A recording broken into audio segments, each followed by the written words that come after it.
मैं कांग्रेस का बहुत सम्मान करता हूं, गांधी फैमिली का है भी सर। यदि मान लीजिए कि भारत का बंटवारा हो गया, नेहरू जी की देन है। तिब्बत से यदि हम जूझ रहे हैं, नेहरू जी की देन है। यदि चाइना हमारे पास आ गया, नेहरू जी की देन है।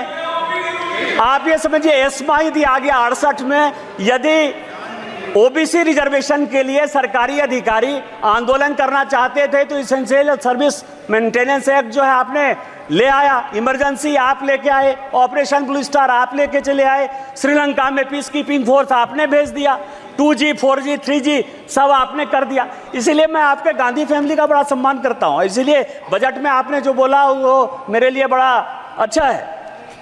दूसरा सवाल ये है सर, इस बजट में सभापति महोदया, इस बजट में एक एंजल टैक्स जो है, हमने एंजल टैक्स खत्म किया 56(2).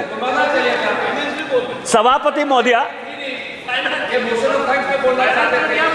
ये सभापति महोदया 2012 में प्रणब मुखर्जी साहब ने एंजल टैक्स लगाया 56(2) 2012 में, और उसका कारण था, होता क्या था कि प्रणब बाबू और चिदंबरम के बीच में इतनी लड़ाई थी कि आप समझें कि वित्त मंत्री के ऑफिस और घर में बगिंग हो रहा था, बगिंग हो रहा था वित्त मंत्री के ऑफिस में, माने नहीं सकते बजट पर चर्चा करिए। और इस चक्कर में ज्यादा बढ़िया बनने के चक्कर में, जितना बढ़िया बनने के चक्कर में उन्होंने एंजल टैक्स लगा दिया।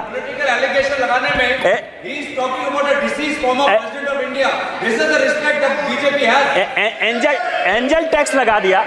एंजल टैक्स क्या है? माननीय प्रधानमंत्री जी स्टैंड अप की बात करते हैं, स्टार्टअप की बात करते हैं, लोगों को रोजगार देने की बात करते हैं, और माननीय तोता जो है, तोता महाराज, मतलब लिप्स ऑफ पैरट, नाम नहीं लूंगा सभापति महोदया क्योंकि ये गुस्सा जाएंगे, तो ये जो है कि युवाओं को आज तक, क्योंकि इस पैसे का हमने देखा कि कहां से बजट आता है, कॉरपोरेशन का कितना टैक्स आता है, इनकम टैक्स कितना आता है, जीएसटी कितना आता है, हमारी देनदारी क्या है, उधार क्या है, यह पूरा फाइनेंस बिल का टैक्स स्ट्रक्चर है। और उसमें 8% के आसपास ऐसा पैसा है जो डिफेंस को जाता है। आज तक डिफेंस पर किसी प्रकार की कोई चर्चा इस हाउस में नहीं हुई कि हम इस टैक्स से सेस लेते हैं, सरचार्ज लेते हैं तो डिफेंस में पैसा देते हैं।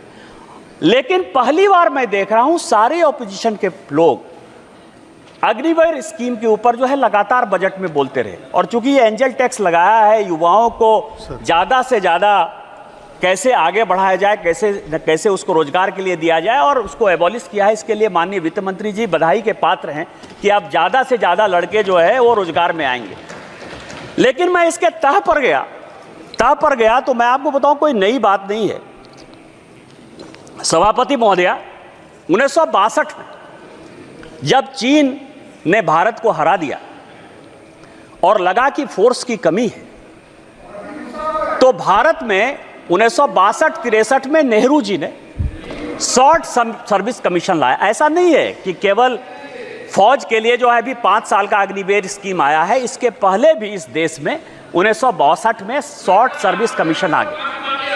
और शॉर्ट सर्विस कमीशन के बारे में मैंने सारे डिबेट पार्लियामेंट के, लोकसभा, आपको मैं बताऊं कि जो अफसर ज्वाइन करते हैं उनकी नौकरी 5 साल से 10 साल होती है, और अब वो 14 साल हो गई है। शॉर्ट सर्विस कमीशन में आज तक किसी पॉलिटिकल पार्टी ने लोकसभा या राज्यसभा में या सदन के बाहर कोई क्वेश्चन नहीं किया कि यह शॉर्ट सर्विस कमीशन क्यों होगा। सर्विस तो एक ही है ना।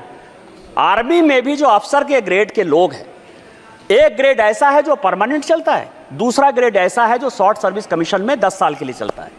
किसी पॉलिटिकल पार्टी ने आज तक कोई क्वेश्चन नहीं किया। क्वेश्चन आज हो रहा है, और आज हो रहा है क्यों? करे कोई भरे कोई।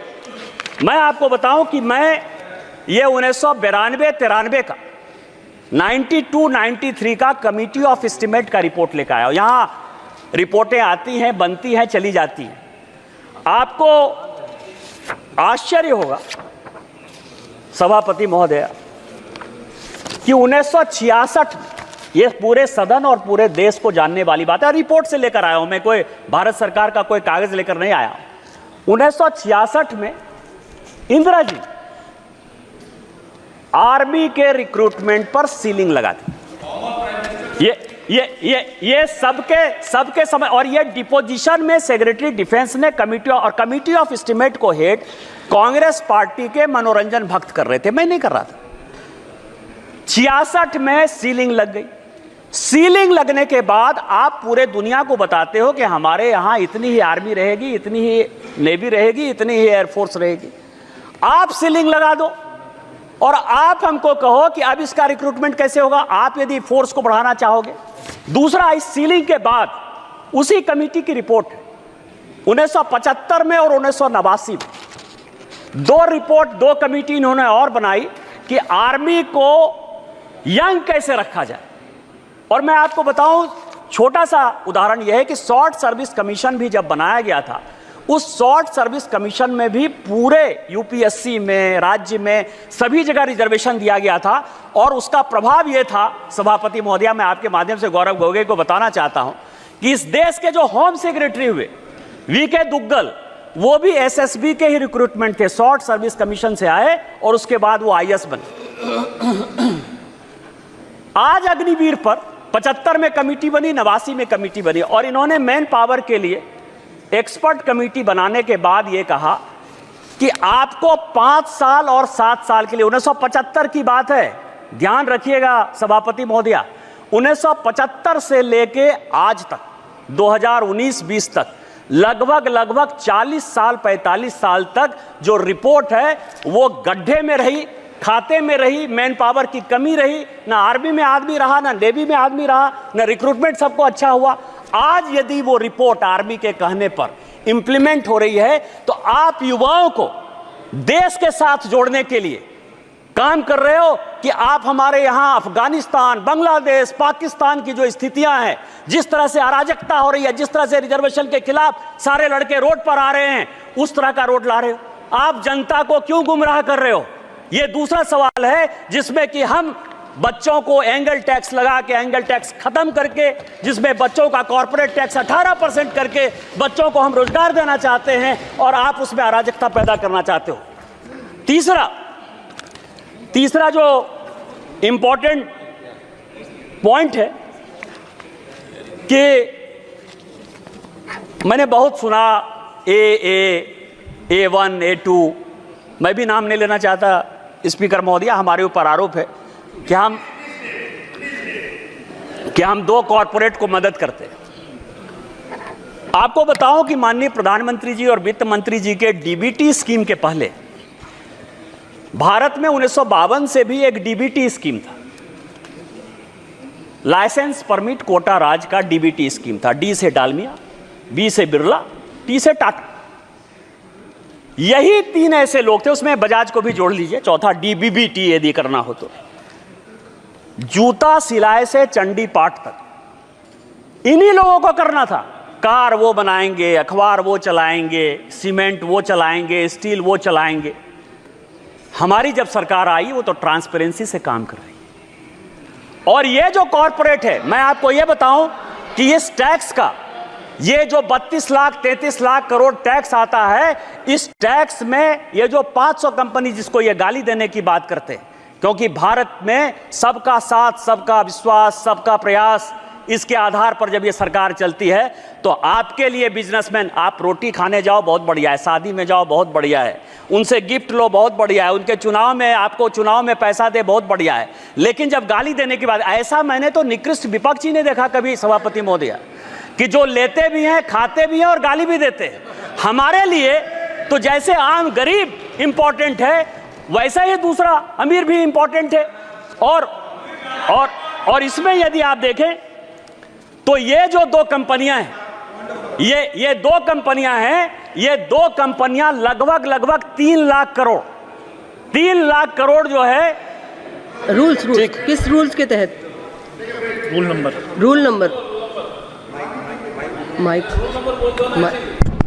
Ma'am, rule number 356। Now read the rule. Madam Speaker, you once reminded the member about speaking about the finance bill. 356 says that the Speaker, after having called the attention of the House to conduct of a member who persists in irrelevance or interious repetition, either in one's own arguments or of the arguments used by other members in debate, may direct that the member to discontinue the speech. Honorable Chair once reminded the respected member about this. Sir, kindly invoke.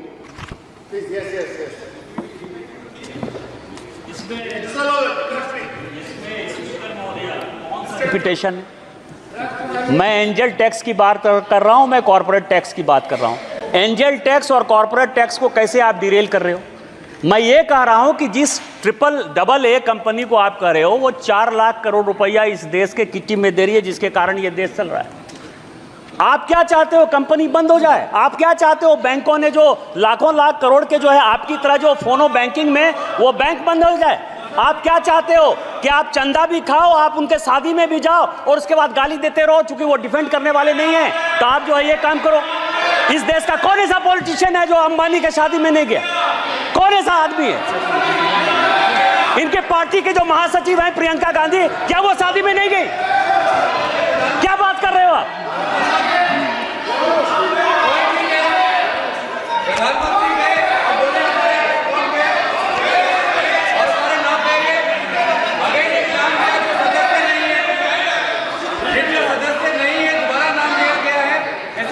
आप महासचिव कहिए sir, आप कहिए कि तोते की बहन जो है शादी में गई, इतना मान लीजिए सर।